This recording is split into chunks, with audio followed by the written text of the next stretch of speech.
The Insanity Meet 2017 is done, and now we're preparing for the nationals of the German IPF affiliate, the BVDK. Well, uh, this video is a bit of a long one, I'll have you know beforehand, and I certainly know that a lot of people just won't watch it because it's so long. Um, well, in the future or after the nationals, I'll start making individual videos for every training session, so that the videos will be much shorter, just 2 or 3 minutes. But until then, for these couple of weeks until mid-October, I'll just keep it as is and use it mainly for documentation, just to have it done. That being said, let's get to it. So what you saw first at the start of the video was my first max effort of the preparation with some high bar squats, with no belt and no nothing, because I never use a belt in training. And yeah, basically I just wanted to get some more practice on the squat without using the comp style squat in training for the max effort. That's just for competition. It's still West Side or something West Side-ish. So that's the reason why I did the high bar variation. The good thing about that is that I went to failure, which is usually not what you should do, but this time it was actually good, because one of my problems I had was that I was having troubles putting the work in, getting in the right mind set, and well, just working harder like I used to. And I'm steadily coming back to that. And well, if I go so heavy that I actually fail, that means I actually went heavy at least. So that's a good thing, at least in my book. What you saw after that were a couple of good mornings with just a shorter ROM, which I use to give the spinal erectors more work, so I can use a lot more weight. And over the half ROM, it really kills those spinal erectors, and that's just how you get a big back. At least in my experience, it worked well in the past for my deadlift, and that's why I'm doing it again. This here is the first bench session I did in that preparation, and I actually misloaded it on the first training session once again and used 5 kilos too much, but it wasn't really a problem. So as you can see here, I powered through. I tried to do some longer pauses than I did in the last preparation, so I would get some more work for the lower part of the range of motion. If you've seen my competition video from the Insanity Meet, you will see that I failed my second bench just a little bit over the chest, so I just want to get some more work in with longer pauses for that lower area, if you will. And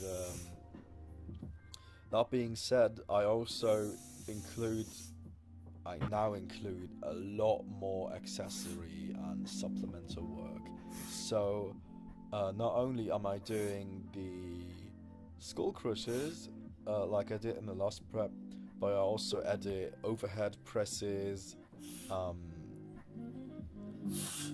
chin-ups, bent over rear delts work, and a little exercise called seated dumbbell power cleans, which is basically just some kind of rotation with light dumbbells that really hits the traps.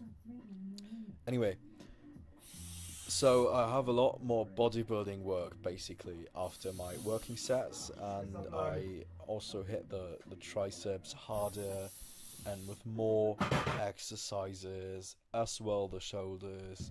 So I figured these longer pauses will benefit me for the lower range of motion, which otherwise wouldn't get that much work and is actually my weakness. So yeah, more specific on the main lift, and more additional work after that to be all balanced, if you will.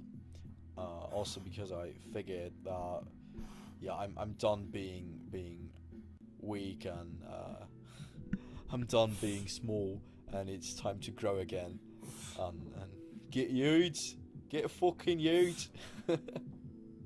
Anyway, so what I'm doing is I usually, like here, try to have the last set having really long pauses. However, sometimes that's not so easy to do. If you see me really struggle towards the end of a set, it's because I'm always sliding up the bench, and I've had the tip of using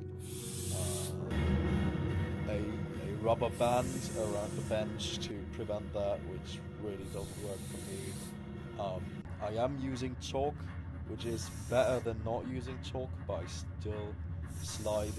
And other than that, I mean, you've got these bar grip A7 shirts, which I have and I sometimes use, but I have these days at least one training session in a day and just two of these shirts, so yeah, it's gonna be really gross if I use them 8 sessions. Yeah, I just have to deal with the fact that I slide a bit. Anyway, so this was the last bench session of that week, and this is the last set of it. Looks a bit heavy, it does, but I think I kept the pauses between sets quite short, so that's part of the experience.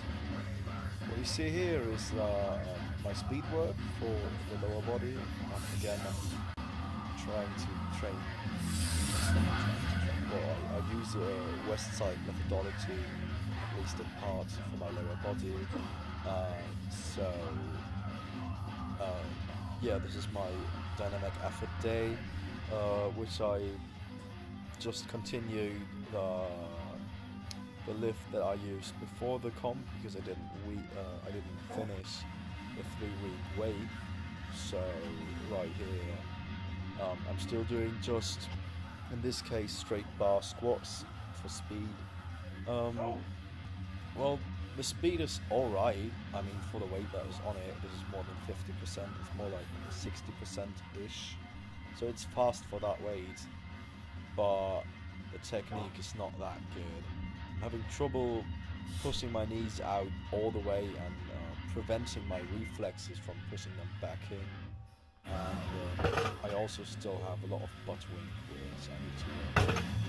What you see here is my the speed deadlifts, also just straight weight, which also looked quite easy still, so that's good. But I think that maybe I need to watch my lockout a bit. I may be called on soft knees in the future. I never had that before, but sometimes I think personally it looks a bit dodgy, so that's something I might need to work on. And lastly, here you see my accessory work, or my supplemental work, if you will, which is stiff leg deadlifts on this day.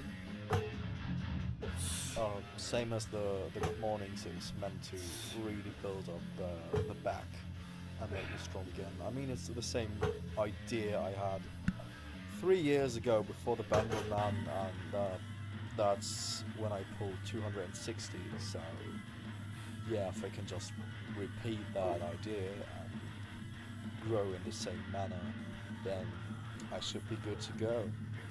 So that's first week done, and see you in the next one. Take care.